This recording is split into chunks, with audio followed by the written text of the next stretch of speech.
To be right into my right to your left in the foyer after her presentation.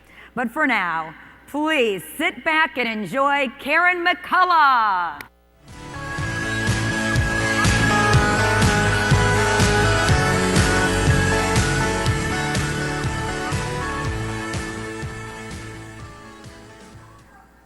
These are the rules. Open up your phones and tweet away. We're going to talk about personal branding. Are you excited? I'm excited, yeah, but I got to tell you something. I heard about this storm coming, and it reminded me back in 2000. I'm going to take you back with me. I first started speaking in 2000. I was a retailer for about 20 years, decided to become a speaker, didn't really get my first big job until the summer of 2001. There was a storm coming that day. I was to go on about 5 o'clock.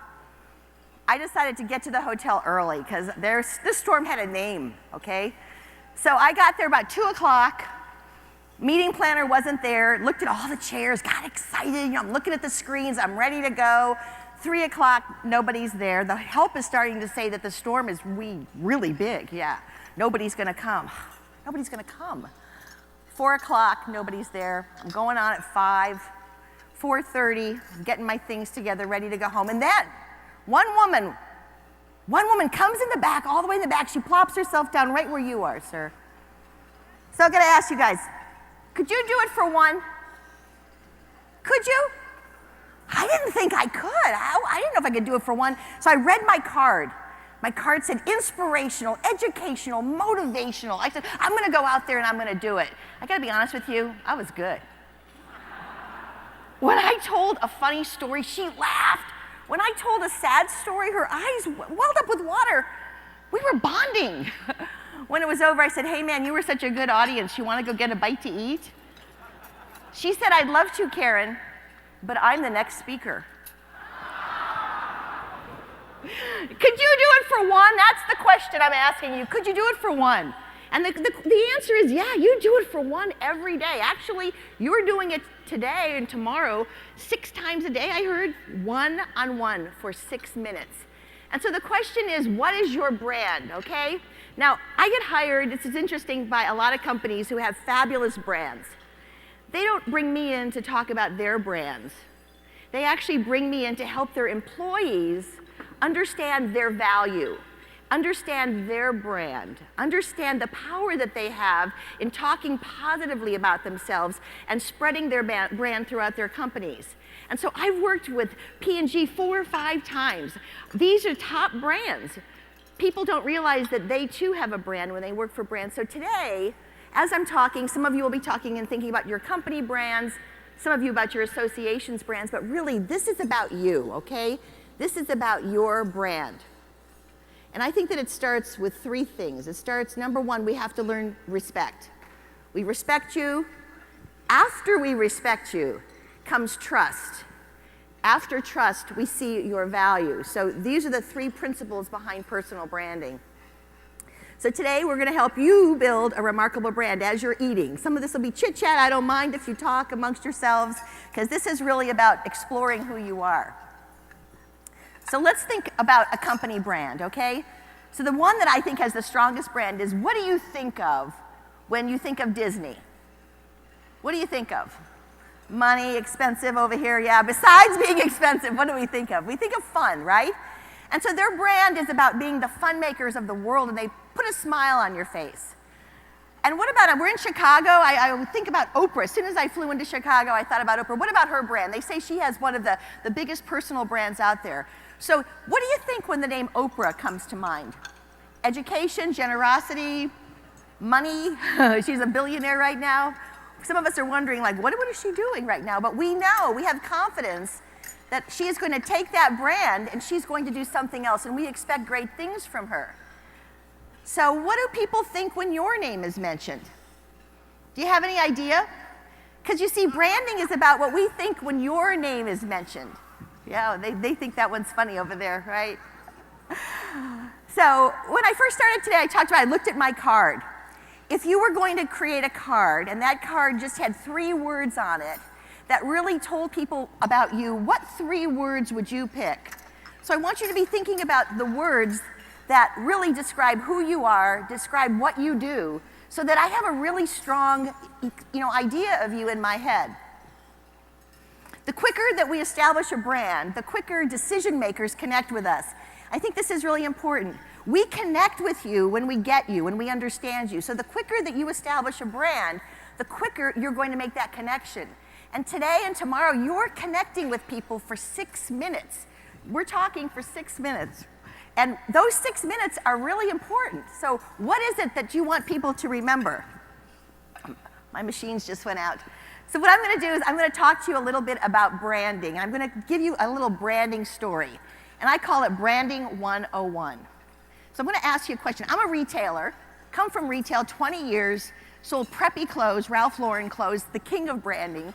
For you younger people, Ralph Lauren, they say that he had his hand on the pulse of the American woman and man as far as fabric and dress goes.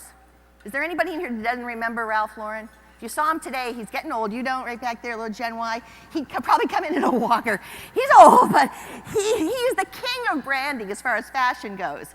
So I'm going to ask you a question. Anybody in this room never been in a Walmart, a Kmart, or a Target? Has there anyone? Look around, 100% here.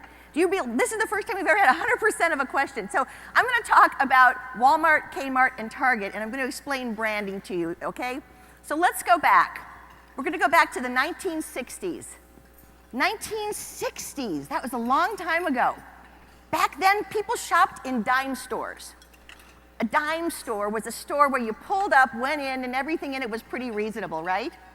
And the biggest dime store in the world was SS Kresge's.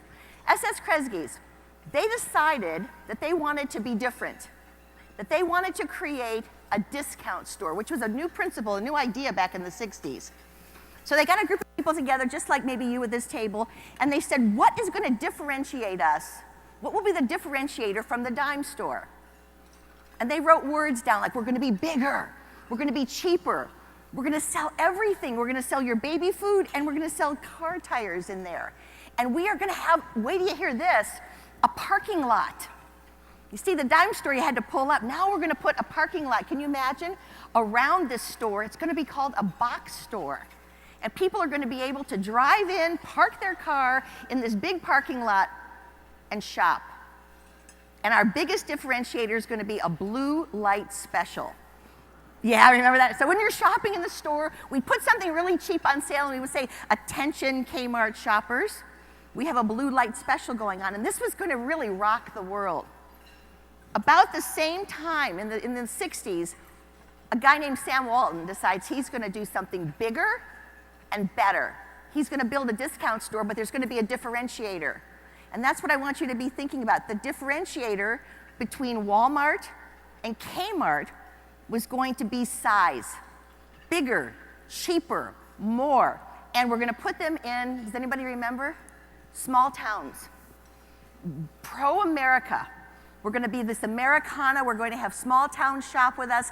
And everything in our store, hang on, will be made in America. Yeah, right? He'd be rolling over right now, right? He probably is in his grave. Okay, so same time. Maybe 2 years later, another store comes on the scene. Smaller, but they want to be a discount store. But their differentiator is fashion. Target comes on the scene and they brand themselves. They call themselves Target. Target, yeah.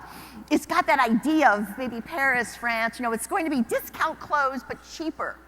So it's the 60s, it's the 70s, it's the 80s. Things are rolling along. Who's ruling right now? Walmart just kind of takes over, right? Target's not doing well. So Target decides to rebrand. And the reason I'm telling you this story is some of you are going to be sitting there today and you might say, Karen, I'm not crazy about my brand. I don't even know if I have a brand. You know, is there a brand in here? You can rebrand. Here's what Target did. Target looked at who was coming up the pike. They saw young people coming. They saw Gen X coming. They saw Gen Y coming. And they knew that this Generation Y, these echo boomers, there were more of them than baby boomers. And they made a decision, and that their differentiator was going to be one word: cool. We're going to be cool. Everything in our store is going to be cool, okay? We're going to have cool towels, we're going to have cool teapots, and we're going to have cool clothes. And they changed their brand. And they focus not on a generation, but on a lifestyle of people who are cool. So if I said to you, hey, I heard that right down the street, right by the pier, there's a new Target. Let's go right after lunch. How many would go with me? A lot of you, right? Why? Because we want to check out what's going on. We want to check out what's cool. And Target made a decision to change based on demographics and lifestyle. And they have a new brand. So first of all, branding is about differentiators. So you're all sitting here, we've got meeting planners here, we've got suppliers here. You're all the same in some ways, but there's something about you that's different. What is that one thing? What is it about you that's different from everybody at your table? You got to know. So number one in branding is the differentiator. Branding 102 goes a little bit deeper, okay? It says you got to be more than just different. It starts with Coke. Coke, they say, was the #1 brand in the world. 1985, the CEO of Coke, Roberto, I can't remember his last name. Someone will tell it to me. Roberto, do you remember it? He decides that Coke might not be as good as Pepsi. He is obsessed with Pepsi. Back in the 80s, he decides that he's going to do something called the Pepsi Challenge. Now picture this, everybody. You're in a grocery store. You walk out of the grocery store, you've got a cart with you, there's some TV cameras, and there's a man that says, excuse me, ma'am, we'd like to blindfold you. Can we blindfold you? Yeah, of course, blindfold me. And not only are we gonna blindfold you, but we're gonna have you drink these 2 drinks. They had the Coke in one little cup and they had Pepsi, and people did it. We were so innocent back then. In 1985, the Pepsi Challenge went on, and people would come out of grocery stores, and the CEO of Coke would tape them, wanting to know if they picked Coke or Pepsi. They would drink the 2 cups, and their cart would be full of Coke, but they would pick Pepsi. He was flabbergasted by this, so he decided to change the taste of Coke. Does anybody remember what he called his Coke? Yes, it was called the New Coke. How did that work? Yeah, right. Hey man, if it ain't broke, don't fix it. People were mad. Give me my Coke back. So they fired him, and they, yeah, poor man, and they brought back classic Coke. So number one, if your brand is working for you right now, don't touch it. If your brand is working, you keep that brand. Because here's what we want. We learned from Coke. We want you to be consistent. We want you, whoever you are, if it's working, be that tomorrow, be that the next day. Continually be consistent with your brand message. We don't want Sybil. We don't want you coming to work one day, you're nice, I'm Karen, and the next day, I'm Tina. Can't do that. You keep Tina at home. Number 2, besides consistency, what did Starbucks teach us? Starbucks said, we want you to be consistent, but we want you to give me an experience. We want you to be nice. We want you to smile. We want you to be, so when I call on the phone, you ask me how I am, and you give me an experience, because we want that from you. We want you to look at me, nod, smile, talk to me.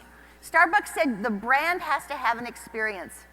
How many of you know people that buy their Starbucks in the morning and they carry that experience around with them all day, right? They fill their cup in the afternoon. By 4 o'clock, they're drinking that coffee because they're sharing their experience. They love the brand so much that they share it.